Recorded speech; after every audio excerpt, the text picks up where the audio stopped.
Es mejor morir, pero no quedar como esclavos de ellos. Y decidieron llenarse de valor y nuevamente iniciaron la batalla. La guerra nuevamente continuó. El pueblo de Dios había traído el arca de Jehová. Los israelitas estaban peleando valientemente, pero cuando nuevamente otra vez dejaron que las cosas se calmaran para ver cómo estaban en la guerra, sucedió que del campamento de los israelitas habían perdido 30,000 hombres. Y ahora sí, nuevamente la pregunta, ¿qué pasó? Si tenemos el arca de Jehová, ¿qué pasó?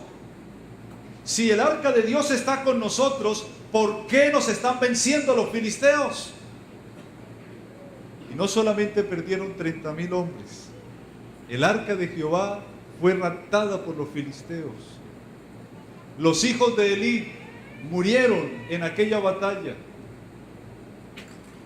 Y saben, hermanos, cuando la noticia llegó hacia aquel lugar, y la noticia llegó a la esposa de uno de los hijos de Elí, el capítulo 4, los versículos 21 y 22 de Primera de Samuel, dice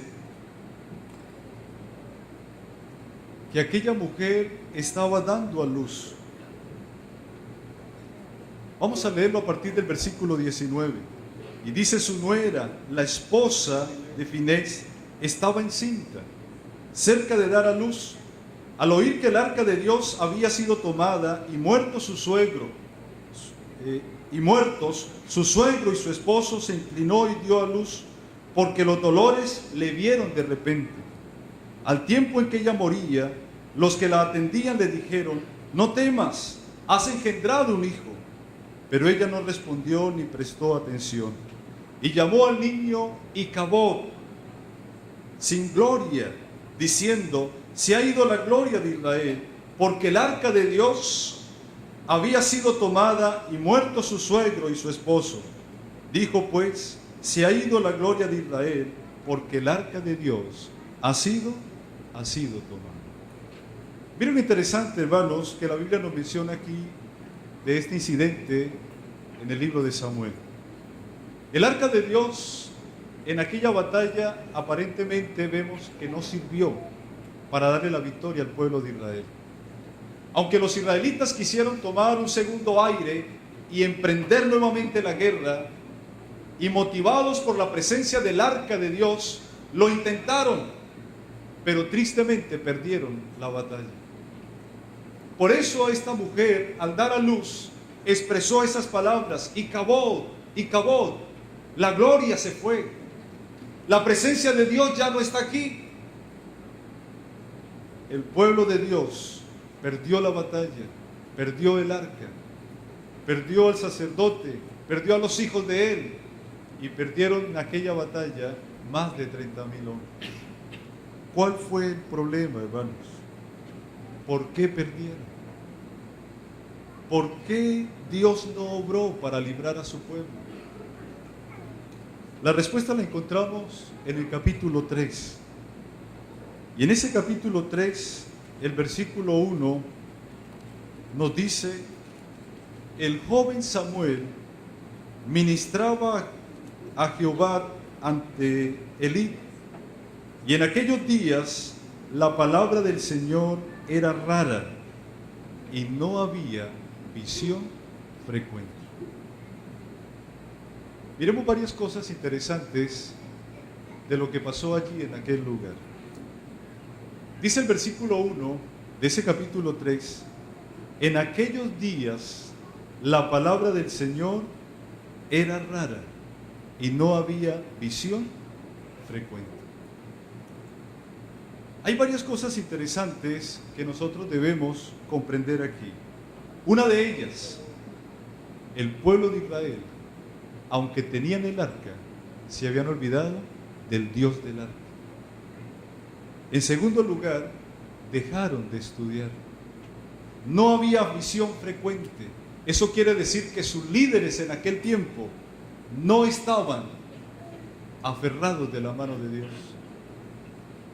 Luego sigue diciendo la palabra de Dios en el versículo 2. Y un día, cuando los ojos de Elí empezaron a oscurecerse y no podía ver, estaba él acostado en su aposento, y Samuel se hallaba durmiendo en el santuario de Jehová, donde estaba el arca de Dios, antes que la lámpara de Dios fuera apagada. Ese es el texto central, hermanos, que quise utilizar para esta meditación. No dejemos que la lámpara se apague. ¿Por qué? Si notamos lo que le pasó al pueblo de Dios, hoy en día estamos en la misma situación. Hoy en día vivimos en un mundo donde encontramos la Biblia por todos lados, pero la gente no quiere estudiar la Biblia. Hoy en día encontramos nosotros predicadores por la televisión, por la radio, por todos los medios de comunicación, pero la gente no quiere escuchar la palabra de Dios. Hoy en día tenemos la facilidad de ir a cualquier parte, a cualquier lugar y estudiar la palabra de Dios, pero la gente no quiere hacerlo.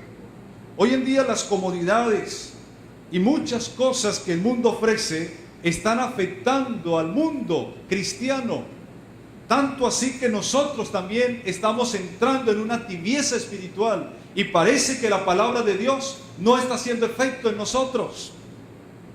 Da la impresión que si estuviéramos como el pueblo de Israel, confiados en el arca, pero no en el Dios del arca, todavía seguimos pensando en los viejos triunfos, en la vieja gloria del pasado, pero nos olvidamos, hermanos, que tristemente nos hemos apartado de Dios. Hoy en día más que nunca nosotros necesitamos acercarnos a Dios. Hoy en día necesitamos nosotros de un reavivamiento espiritual. Hoy en día necesitamos nosotros de aferrarnos de un Dios vivo, real, que debemos vivir con Él día a día. Hoy en día más que nunca, hermanos, debemos responder con reverencia, como lo hizo Moisés cuando se presentó ante Dios. Que debemos de confesar nuestros pecados, como lo hizo Isaías cuando Dios lo llamó. Que debemos nosotros decirle al Señor, como lo hizo Saulo de Tarso: Señor, ¿qué quieres que yo haga? Hoy en día la iglesia necesita de hombres que confíen plenamente en Dios y vivan aferrados de la mano de Él.